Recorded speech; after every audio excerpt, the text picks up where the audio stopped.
Siapa yang lagi ngidam sempol? Jajanan kayak gini biasanya nungguin mang penjualnya lewat depan rumah. Itu juga kadang ada, kadang enggak. Sekarang gak usah galau, Besti.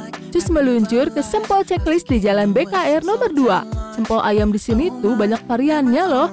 Ada original, mozzarella, sosis, rawit pedas, dan telur puyuh. Bisa dipilih sesuka hatimu. Favorit Mimin sih varian mozza dan puyuhnya. Sempolnya kenyal-kenyal enak pas digigit.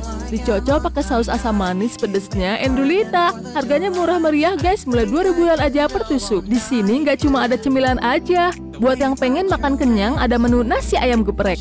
Tersedia 2 pilihan. Ada ayam geprek sambalnya lekit, sambalnya nggak pelit, pedesnya dapet, cocok buat pecinta pedas. Lihat dong, kasih kejunya banyak banget. Kalau ini ayam geprek mozzarella, cocok buat pecinta mozzarella. Kejunya lumer di mulut dan gurihnya pas.